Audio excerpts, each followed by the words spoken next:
They found him standing in the middle of a frozen creek, barefoot and silent, his clothes caked with soil that didn't match anything in Jefferson County. The boy had no memory of his name, no recognition in his eyes when the townspeople gathered around him that February morning in 1867. But that wasn't what made Dr. William Hargrove's hands shake as he examined the child in his medical office 3 hours later. It was the impossible fact that the boy's heart beat only 7 times per minute, that his skin remained cold as mountain stone even when wrapped in heated blankets, and that when the doctor pressed his stethoscope to the child's chest, he heard something that would haunt him until his dying day, a second heartbeat, faint and rhythmic, coming from somewhere it should never be. This is the true account of a mystery that would divide a Colorado mining town, challenge everything a man of science believed possible, and reveal that some truths lie beyond the reach of medical instruments and rational minds. The frozen boy. The wind carried the smell of pine and coming snow down from the Rockies that morning, the kind of cold that turned breath to crystal, and made the wooden buildings of Silver Point Creek groan like old men. Sarah Hendricks had risen before dawn to fetch water from the creek, her fingers already aching inside her wool mittens as she picked her way down the frost-slicked path. The mining town was just beginning to stir, smoke rising from chimneys in thin gray columns, the distant sound of the stamp mill starting its relentless percussion against ore. She saw him before she reached the water, a figure standing perfectly still in the middle of the frozen creek where the ice was thin and treacherous, where no sensible person would venture, even in the full light of day. Sarah's first thought was that someone had gotten drunk at the saloon and wandered out to meet a foolish death. Her second thought, as she drew closer, was that the figure was too small to be a man. The boy couldn't have been more than 10 years old. He stood with his arms at his sides, his face tilted slightly upward, as if listening to something Sarah couldn't hear. His feet were bare on the ice, and his clothes, a simple homespun shirt and trousers, were wrong for winter, wrong for this altitude, wrong for everything. What struck Sarah most deeply, what would wake her in the middle of the night for months to come, was that he wasn't shivering. "Child!" she called out, her voice sharp with alarm. "Get off that ice! You'll fall through!" The boy didn't respond, didn't even turn his head. Sarah knew she should fetch help, should run back to town and bring men with ropes and good sense, but some maternal instinct drove her forward. She tested the ice at T. He banked, found it solid, and began to make her way toward him, distributing her weight carefully, speaking in what she hoped was a calm and reassuring voice. "It's all right, sweetheart. I'm coming to help you. Just stay very still." When she was close enough to touch him, she reached out and grasped his shoulder. His skin was cold through the thin fabric of his shirt, cold in a way that went beyond winter, beyond anything natural. She pulled him toward her, and he came willingly enough, his movements slow and dreamlike, his eyes unfocused. "What's your name?" she asked, guiding him toward the bank. "Where are your parents?" The boy looked at her then, and Sarah felt her heart constrict. His eyes were a pale gray, like ice over deep water, and there was something in them that wasn't quite right, something that made her think of the spaces between stars. "I don't remember," he said, and his voice was soft and wondering, the voice of someone waking from a long sleep. "I don't remember. Or anything at all." By the time Sarah got the boy back to solid ground and wrapped in her shawl, a small crowd had gathered. News traveled fast in a town of 800 souls, and the sight of Sarah Hendricks leading a strange barefoot child up from the creek had drawn miners, shopkeepers, and the perpetually curious from their morning routines. "Whose boy is that?" called out Marcus Webb, who ran the general store. "Don't know," Sarah replied, keeping the child close to her side. "Found him standing on the ice. He doesn't remember his name. Probably wandered off from one of the camps up in the hills," suggested Thomas Brennan, a foreman at the Silver Queen mine. "Could be a prospector's kid got separated." But even as he said it, there was doubt in his voice. The mining camps were harsh places, barely civilized, and children there were watched carefully. No one let a 10-year-old wander off into a February morning without raising an alarm. "Someone fetch Dr. Hargrove," Sarah said firmly. "This child is half frozen. He needs tending." Dr. William Hargrove was 43 years old. a graduate of the Pennsylvania Medical College who had come west after the war seeking, as he told people, fresh air and simple problems. He had found neither. The miners of Silver Point Creek suffered from silicosis, mercury poisoning, crush injuries, and 100 other ailments that his medical training had barely prepared him for. But he approached each case with the same methodical precision he had learned in Philadelphia, believing that careful observation and rational thought could solve any mystery the human body presented. The boy sat on the examination table in Hargrove's office, still wrapped in Sarah Hendricks's shawl, still unnaturally calm. Hargrove had sent Sarah to wait outside, along with the half-dozen townspeople who had crowded into his waiting room, all eager for news of the strange child. "I need you to tell me if anything hurts," Hargrove said gently, lighting an oil lamp to supplement the weak morning light. "Can you do that?" The boy nodded, those pale eyes tracking the doctor's movements with an intensity that was somehow both focused and distant. Hargrove began with the basics. He checked the boy's pupils, examined his ears and throat, palpated his abdomen for signs of injury or illness. Everything seemed normal, or as normal as could be expected for a child who had been standing barefoot on ice in February. The boy's feet showed no signs of frostbite, which was strange but not impossible. Some people had better circulation than others. Then Hargrove pressed his stethoscope to the boy's chest, and the world tilted. The heartbeat was there, steady and strong, but impossibly slow. Hargrove counted 7 beats in the span of a minute. 7. A normal child's heart should beat between 70 and 100 times per minute. He checked his pocket watch, counted again, pressed the stethoscope to different positions on the chest. Always the same result, 7 beats per minute. And then he heard the other sound. It came from lower in the torso, just below the rib cage on the right side. Another heartbeat, fainter than the first but unmistakable. A second pulse, rhythmic and steady, coming from a place where no heart should ever be. Hargrove pulled back, his hands trembling. He set the stethoscope down carefully, took a breath, picked it up again. The sound was still there. Both sounds were still there. "Does it hurt when I press here?" he asked, his voice professionally calm even as his mind raced with impossible possibilities. "No, sir," the boy said. "Do you feel cold?" "No, sir." "Do you remember how you came to be standing on the creek?" The boy's expression grew distant, as if he were looking at something very far away. "I remember." "Falling," he said slowly, "falling for a long time. And then I was standing on the ice, and the lady was calling to me. Falling from where? I don't know. Somewhere. High. Somewhere dark." Hargrove examined the boy's skin, looking for bruises or abrasions that might indicate a fall. There were none. The child's skin was pale and smooth, unmarked except for a strange pattern of freckles on his left shoulder blade, freckles that seemed to form a constellation, a pattern of dots that Hargrove's educated mind recognized as Orion's belt, though he told himself that was impossible, that he was seeing patterns where none existed. He took the boy's temperature. 92 degrees Fahrenheit, a full 6 degrees below normal. The child should be in profound hypothermia, should be confused and lethargic, should be dying. Instead, he sat calmly on the examination table, answering questions in that soft, wondering voice. "I'm going to need to keep you here for observation," Hargrove said, fighting to keep the tremor from his voice. "We need to figure out who you are and where you came from." "Yes, sir," the boy said, and there was something heartbreaking in his compliance, in the way he accepted his own strangeness without question. Hargrove stepped into the waiting room, where Sarah Hendricks and a dozen others were clustered, their faces eager and anxious. He chose his words carefully. "The boy appears to be suffering from some form of exposure and possible trauma," he said. "I'm keeping him under observation. Has anyone checked the mining camps? Sent word to the surrounding settlements?" "I'll ride to Cedar Ridge," volunteered James Patterson, a young miner with a fast horse. "See if anyone's reported a missing child." "Check the camps on the north slope, too," added Marcus Webb. "Could be gypsies came through, lost track of one of their own." But Hargrove saw the doubt in their eyes. The boy's clothes were clean despite the soil that caked them. His hands showed no signs of hard labor, no calluses or scars. He didn't look like a miner's child or a traveler's child. He looked like something else entirely, something Hargrove's rat. Yonel mind refused to articulate even as the evidence mounted.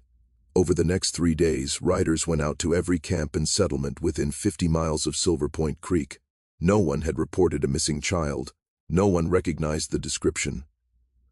The soil on the boy's clothes was analyzed by Edmund Chen, a geologist who worked for the mining company. It contained minerals and sediments that didn't match any local source. The nearest similar composition, Chen said with a puzzled frown, would be found in the limestone caves 200 miles south, and even then, it wasn't quite right. The boy remained in Hargrove's care, sleeping in a small room off the doctor's office. He ate little, drank less, and his vital signs remained impossibly wrong. Heart rate 7 beats per minute, body temperature 92 degrees, and that second heartbeat, steady and inexplicable, pulsing from somewhere in his lower right torso. Hargrove conducted test after test. He drew blood and examined it under his microscope, seeing normal red cells, normal white cells. Nothing to explain the boy's condition. He measured lung capacity, tested reflexes, checked cognitive function. Everything came back normal except the things that were impossible. On the 4th day, Reverend Michaels came to visit. Josiah Michaels was 60 years old, a Baptist minister who had served in Silver Point Creek for 15 years.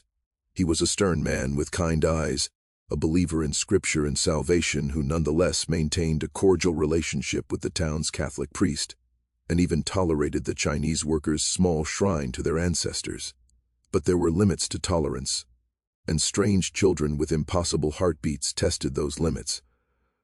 "Dr. Hargrove," Michaels said, settling into the chair across from the doctor's desk, "I've been hearing troubling things about this boy."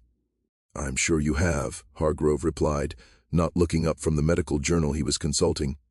"This town has never at a piece of gossip. It didn't embroider. They say his heart barely beats, that he has some deformity, some abnormality that defies natural law. They say a lot of things, Reverend. What do you say, Doctor?" Hargrove set down the journal and met the minister's eyes. "I say that I have observed anomalies in the boy's physiology that I cannot currently explain. I'm consulting my medical texts and writing to colleagues back east. There are rare conditions, unusual presentations of known diseases. Or perhaps," Michaels interrupted gently, "there are explanations that lie outside the realm of medicine.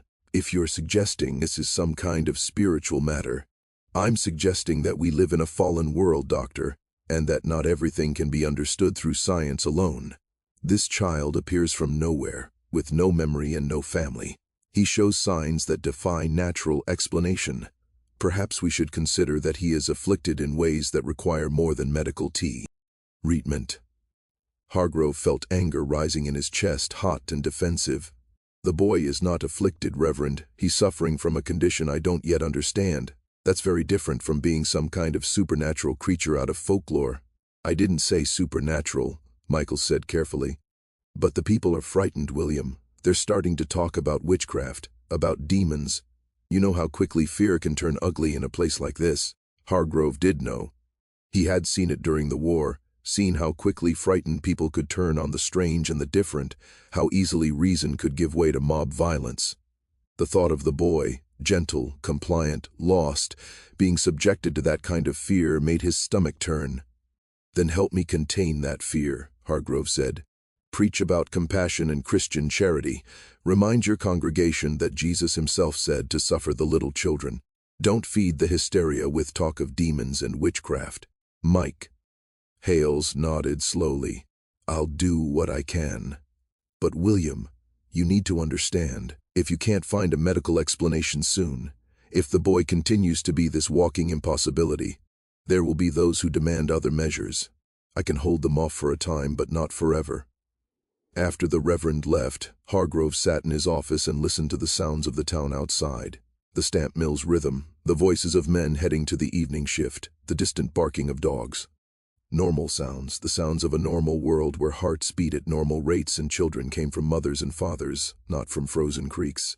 He went to check on the boy and found him sitting by the window, looking out at the mountains that ringed the valley. The late afternoon sun painted the peaks in shades of rose and gold, and in that light, the boy's pale skin seemed almost translucent. "Do you remember anything yet?" Hargrove asked, keeping his voice gentle.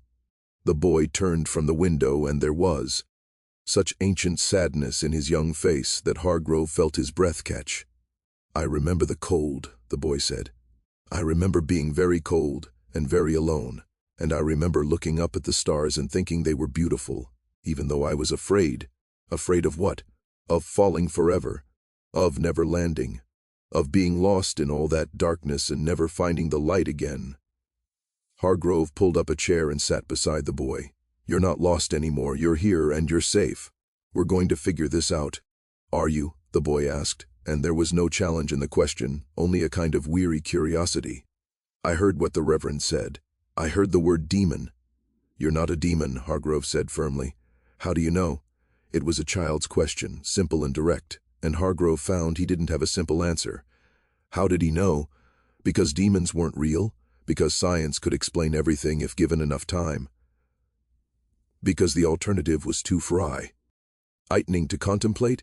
Because "I'm a doctor," he said finally, "and I believe that every mystery of the human body can be solved with enough observation and study. You're not a supernatural creature. You're a boy who needs help, and I'm going to help you." The boy smiled then, a small sad smile that didn't quite reach his eyes. "I hope you're right, Dr. Hargrove. I truly do." That night Hargrove couldn't sleep. He lay in his bed above the office and listened to the wind moving through the pines, and he thought about all the things he had learned in medical school, all the certainties that had sustained him through the war and the difficult years after. The human body was a machine, complex but ultimately comprehensible. Disease had causes and effects. Symptoms led to diagnosis, diagnosis to treatment. There was always an explanation, always a rational answer if you looked hard enough. But what if there wasn't? What if some mysteries lay beyond the reach of stethoscopes and microscopes? What if the boy in his care truly was something that science couldn't explain? He pushed the thought away and focused on facts. 7 beats per minute, 92 degrees, a second heartbeat in an impossible location, strange soil on the clothes, no memory, no family, no origin. These were data points, and data points formed patterns, and patterns revealed truth. He just had to look at the pattern from the right angle. The answer came to him 3 days later, not in a flash of inspiration, but in the slow accumulation of evidence that finally reached critical mass. He was reading a paper on congenital defects, a dry medical text full of Latin terminology and case studies, when he came across a reference to a rare condition called situs inversus with duplicated organs. In extremely rare cases, the paper noted, embryonic development could result in partial or complete duplication of major organs, sometimes in mirror positions. Hargrove sat up straight, his mind racing. The boy had some extreme version of this condition. What if his body had developed with redundant systems, extra organs that allowed him to function with drastically reduced heart rate and body temperature? It would be unprecedented, certainly, but not supernatural. Not impossible, just extremely, vanishingly rare. The soil could be explained by some geological formation that hadn't been properly mapped. The memory loss by trauma or possibly a dissociative state. The slow heart rate by the redundant cardiovascular system compensating for each other. It was a theory, at least, a hypothesis he could test. He spent the next week conducting more detailed examinations, measuring and recording every aspect of the boy's physiology. He wrote letters to medical schools back east, describing the case in careful detail, asking for consultation. He compiled notes, drew diagrams, built a case for natural explanation, and all the while the town grew more uneasy. It started with small things. Children who had been curious about the strange boy were now forbidden to go near the doctor's office. Sarah Hendricks, who had found him, reported that her neighbors were treating her with suspicion, as if she had been contaminated by contact with something unclean. The Chinese workers, who kept largely to themselves, began making protective charms and hanging them in their boarding house windows. Then came the incident at the general store. Hargrove had brought the boy with him to purchase supplies, thinking it would be good for the child to get out of the office, to see that the world was not just medical instruments and white walls. They were looking at peppermint sticks in a jar when a woman named Agnes Crowley came in with her 2 daughters. Agnes had been in Silver Point Creek for 5 years, a widow who supported herself and her children by taking in laundry. She was known as a respectable woman, hard-working and God-fearing, When she saw the boy, her face went white. "Get aw!" "I from my daughters," she said, her voice high and sharp with fear. "Mrs. Crowley," Hargrove began, "there's no cause for— That thing is not natural," she said, backing toward the door, pulling her daughters with her. "Everyone knows it. 7 heartbeats a minute, they say. Cold as ice and no memory of where it came from. That's not a child. That's something else, something wrong. And I won't have it near my girls. He's a sick child who needs care and compassion," Hargrove said firmly. "He's an abomination," Agnes replied. And then she was gone, the door slamming behind her. The boy stood very still, staring at the peppermint sticks. His expression hadn't changed, but Hargrove saw a single tear slide down his pale cheek. "I'm sorry," Hargrove said, putting a hand on the boy's shoulder. "She's frightened and ignorant. Pay her no mind. She's not wrong, though, is she?" The boy said softly. "I am wrong. I can feel it. Something inside me isn't right." "You're different, Grove said. "That's not the same as wrong." But even as he said it, he wondered if he believed it. Because the more he studied the boy, the more tests he ran, the clearer it became that this was beyond rare, beyond unusual. This was impossible, and impossible things didn't happen in a rational world. Unless the world wasn't as rational as he wanted to believe. The falling dark. The first snow of March came early that year, heavy wet flakes that turned the streets of Silver Point Creek into rivers of mud and made the mine tunnels treacherous. 3 men died in a collapse on the north slope, buried under tons of rock and ice, and the town's already fragile nerves frayed further. People looked for someone to blame, for some explanation for why fortune had turned against them. They found it in the boy. Hargrove first heard the rumors from Edmund Chen, the geologist, who came to his office late one evening looking troubled. Chen was a practical man, educated in San Francisco, not given to superstition. But even he seemed shaken. "The men are talking," he said, accepting a glass of whiskey from Hargrove's bottle, "saying the boy is a curse, that nothing's gone right since he appeared." "That's nonsense," Hargrove said. "Mining accidents happen. The weather is no different than any other March. I know that. You know that. But frightened men don't think clearly." Chen took a drink, grimaced. "Some of them are talking about driving him out, sending him back to wherever he came from. He doesn't know where he came from. That's the whole problem. Then they'll send him somewhere else. Anywhere else. They just want him gone." Hargrove felt a cold knot forming in his stomach. "Have you heard anyone making specific threats?" Chen hesitated. "Not threats exactly, but talk. Dangerous talk.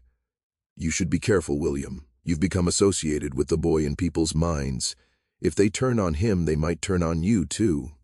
After Chen left, Hargrove went to check on the boy. He found him awake, sitting up in bed, his pale eyes luminous in the lamplight. "You heard," the boy said. "It wasn't a question. Some of it. You shouldn't worry about it. People talk when they're afraid, but they rarely act." "They will, though," the boy said with absolute certainty. "I can feel it, like a storm coming. They'll come for me soon. I won't let them hurt you." The boy smiled that sad smile again. "You're a good man, Dr. Hargrove, but you can't stop what's coming. No one can—" "Why do you say that? Do you remember something?" The boy looked away, toward the window where snow was falling in thick curtains. "I remember endings. I remember things falling apart. I remember being somewhere beautiful, and then being somewhere cold, and knowing I could never go back. Back where? I don't know. But it was warm there, and bright, and I wasn't alone." Hargrove sat on the edge of the bed, his medical bag forgotten. "Tell me what you remember, all of it." Maybe there's something that will help us understand." The boy was quiet for a long moment, his eyes distant. When he spoke, his voice had a dreamy quality, as if he were narrating something he could barely see. "There were others like me," he said. "I think children, but not children. We were together in the bright place and we were happy. But something happened, something broke, and we fell. I fell, through darkness and cold and emptiness. I fell for so long I forgot who I was, forgot everything except the falling. And then I was standing on the ice, and the lady was calling to me, and I thought maybe I had landed, maybe the falling was over. He looked at Hargrove with those ancient eyes in that young face, but I don't think it was. I think I'm still falling in a different way, and I don't know how to stop. Hargrove wanted to tell him it was just confusion, trauma, the mind's way of making sense of the inexplicable, but something in the boy's voice, in the abs, olute conviction of his words, made the doctor's rational explanations feel hollow. "What do you think you are?" Hargrove asked quietly. "If you had to guess." The boy considered this seriously. "I think I'm something that shouldn't be here. Something that fell from where it belonged into a place it doesn't fit. Like," he searched for words, "like a fish stranded on the shore. It's not wrong to be a fish, but it can't breathe air. It doesn't belong in that world. And if you could go back to where you belonged, I don't think I can. I think that place is closed to me now. I think maybe it doesn't even exist anymore." The boy's voice was very small. "I think I'm going to be falling forever." Hargrove felt something break inside him then, some last wall between the doctor and the man, between reason and emotion. He reached out and pulled the boy into an embrace, feeling that cold skin, that impossibly slow heartbeat against his chest. "You're not falling," he said fiercely. "Yo, or here, you're real. And whatever you are, wherever you came from, you deserve care and kindness and protection. I don't care what the townspeople say. I don't care if I can't explain you. You're under my protection, and that's the end of it." The boy didn't cry, but Hargrove felt him shaking, felt the tremors of fear or relief or some emotion the boy couldn't name. They stayed like that for a long time, the doctor and the impossible child, while the snow fell outside and the darkness deepened. The mob came 3 days later. Hargrove had known it was coming. He had seen the signs in the way people crossed the street to avoid him, in the whispered conversations that stopped when he entered a room, in the nervous glances that followed him and the boy when they ventured outside. He had asked the sheriff, a reasonable man named Douglas McBride, to post a guard, but McBride had refused.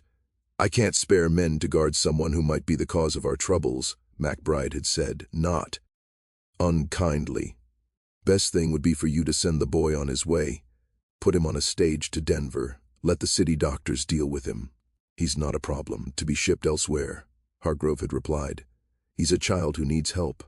He's a strange thing that's brought us nothing but bad luck," McBride had said, "and if you can't see that, you're letting your doctor's curiosity blind you to common sense."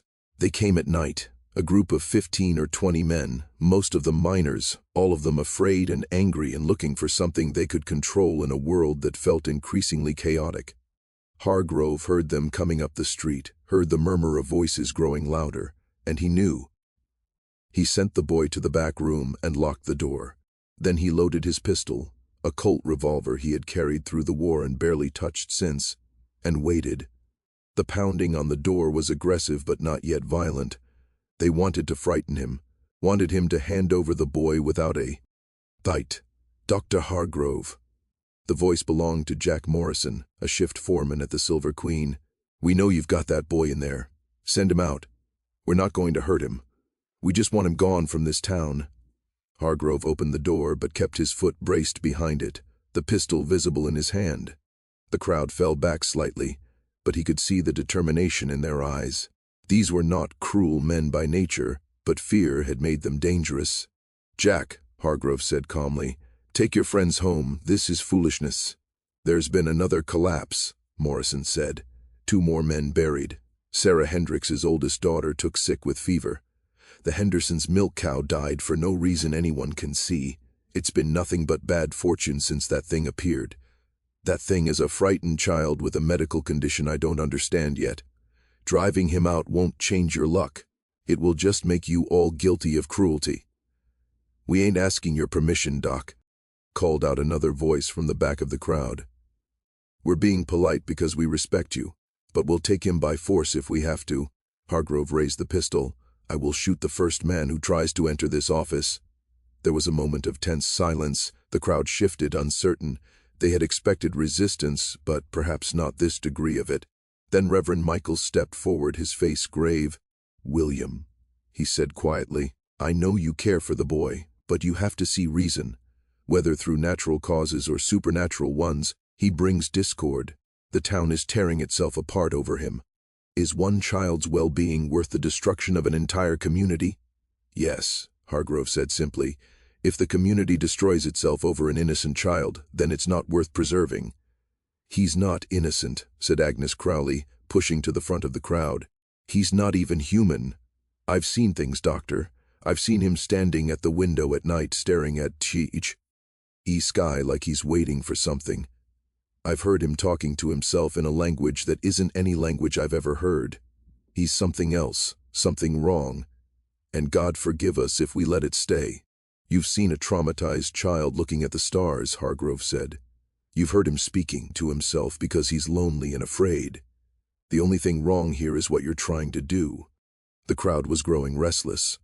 Hargrove could feel the mood shifting from uncertain to dangerous. His hand tightened on the pistol, and he wondered if he could actually shoot these people, many of whom he had treated for injuries and illnesses, whose children he had helped bring into the world. Then the boy stepped out from behind him. No, Hargrove said sharply, reaching for him, but the boy moved past him and stood on the porch facing the crowd. In the torchlight, his pale skin seemed to glow, and his eyes reflected the flames like mirrors. I'll go, the boy said, his voice clear and calm.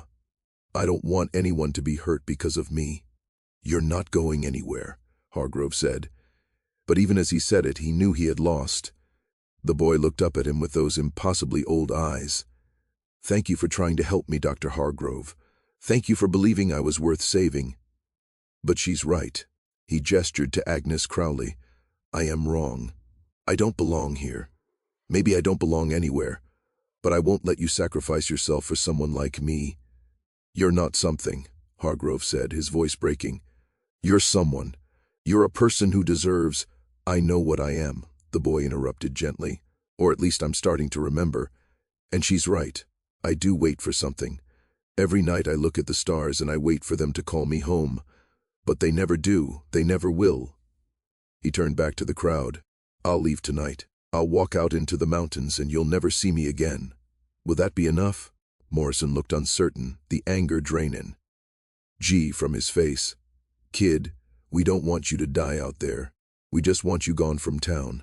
We'll give you supplies, send you on the stage to— No, the boy said. No towns, no more people to frighten. I'll go where I should have gone from the beginning. Somewhere empty and cold and far from anyone I might hurt. Hargrove felt something inside him crumbling, all his certainties about science and reason and the rightness of the world falling away like snow from a roof. Please, he said, and he didn't know if he was talking to the boy or to God or to the indifferent universe.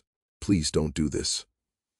But the boy had already turned away, had already started walking toward the mountains, barefoot in the snow, his thin clothes no protection against the cold that he couldn't feel anyway.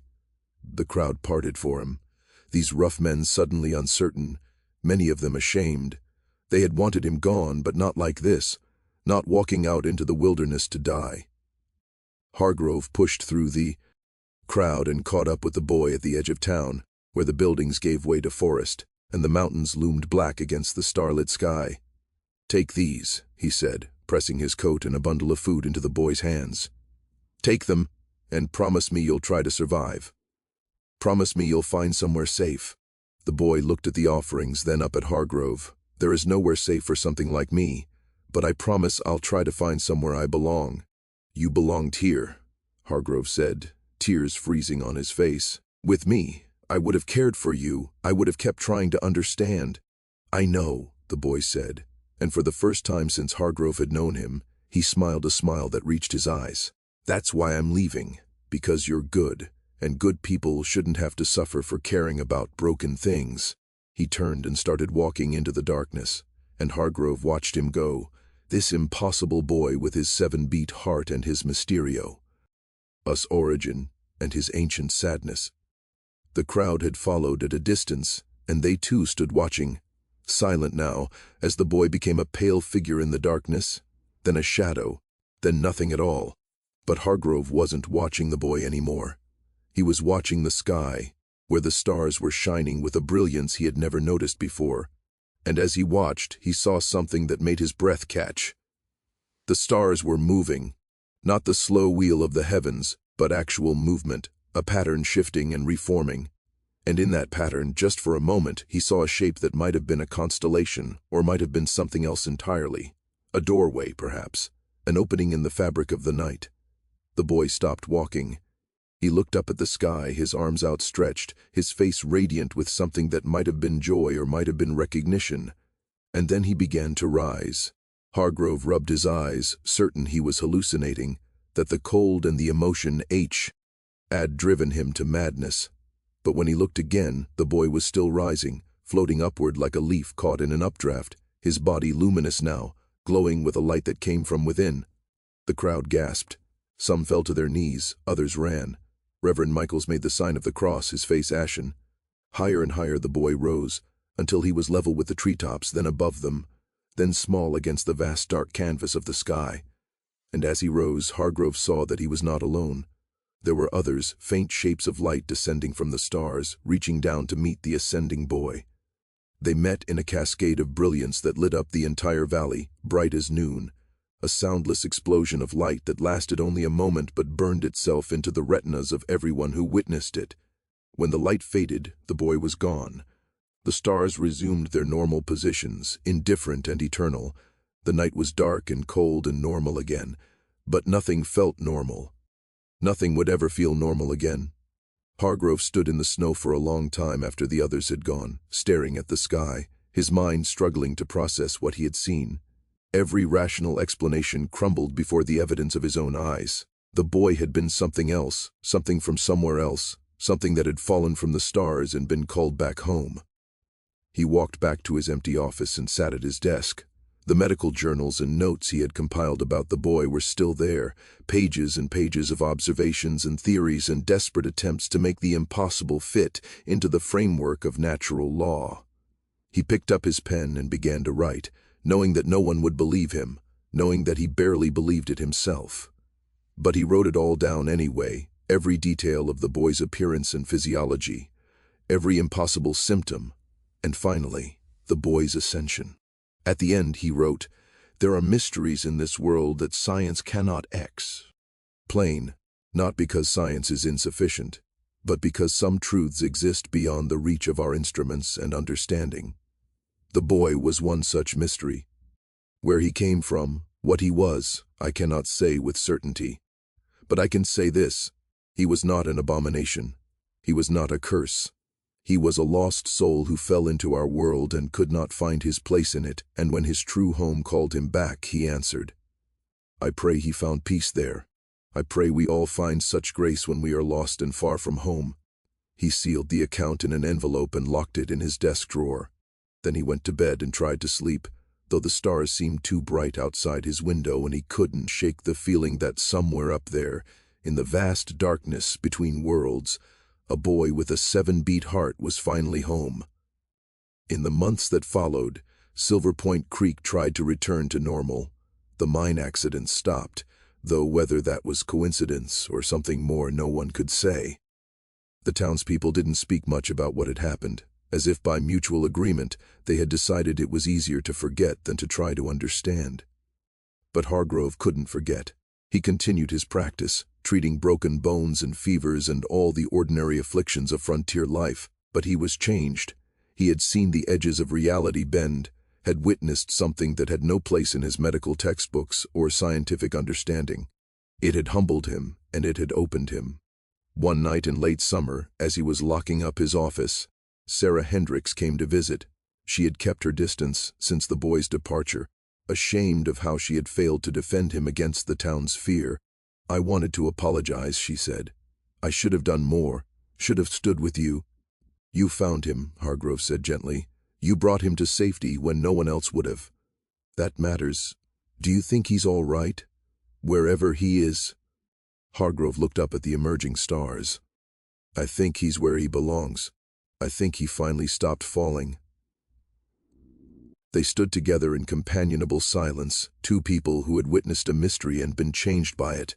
Above them, the stars shone with their ancient light, and Hargrove thought he could see, in the pattern of Orion's belt, something that looked like a smile. The story of the boy became local legend, the details changing with each retelling until it was hard to separate truth from embellishment. Some said he had been an angel, others said a demon. Still others claimed the whole thing had been mass hysteria, that there had never been a boy at all. But Hargrove kept the account in his desk, and sometimes, late at night when sleep wouldn't come, he would take it out and read it. And he would remember the boy's words, "I think I'm something that fell from where it belonged into a place it doesn't fit." He thought about all the ways people could fall, from grace, from love, from the lives they had imagined for themselves. And he thought about how rare it was to be called back home, to find the place where you belonged after being lost for so long. Years later, when Hargrove was an old man and his medical practice had passed to younger hands, he was visited by a scholar from the East who had heard rumors of the strange case in Colorado. The scholar wanted to see the records, wanted to study the phenomenon scientifically. Hargrove gave him the sealed envelope and watched as the scholar read, his expression moving from skepticism to fascination to wonder. "This is extraordinary," the scholar said. "If true, it challenges everything we understand about human physiology, about the nature of consciousness itself. We should publish this, conduct a full investigation." "No," Hargrove said firmly. "That account is for those who need it, who have witnessed things they cannot explain and need to know they're not alone in their uncertainty. It's not for science, it's for faith." "Faith in what?" Hargrove smiled. "Faith that the universe is stranger and more wonderful than we can imagine. Faith that even the most lost souls can find their way home. Faith that there are some mysteries we're not meant to solve, only to witness and wonder at." The scholar left disappointed, but Hargrove felt at peace. He had learned what the boy had come to teach him, that the line between possible and impossible was thinner than he had ever imagined, and that sometimes the most profound truths were the ones that could not be measured or tested or explained. He died 2 years later, on a clear winter night when the stars were bright and the air was cold and clean. His last words, spoken to the nurse who attended him, were, "Tell him I finally understand. Tell him I'm not afraid of falling anymore." The nurse thought it was the delirium of a dying man, but she held his hand and promised she would tell whoever he meant. And as Hargrove took his last breath, he could have sworn he saw a pale boy with ancient eyes standing at the foot of his bed, smiling that sad smile that finally reached his eyes. "Welcome home, Dr. Hargrove," the boy said. Or maybe Hargrove only imagined it. "Thank you for believing I was worth saving. Thank you for teaching me that even broken things deserve kindness." And then the darkness came, not cold and empty, but warm and full of light, and Hargrove understood at last what the boy had meant about falling. Sometimes you fell away from home, sometimes you fell toward it. Either way, if you were lucky, someone would be there to catch you. The account remained in Hargrove's desk, discovered years later by a grandson who published it in a small medical journal, with a note that it was likely a combination of rare medical conditions and frontier folklore. Most readers dismissed it as exactly that, but some, those who had themselves witnessed the impossible, who had seen the edges of reality bend and wondered if they were losing their minds, read it and felt a deep relief. They were not alone.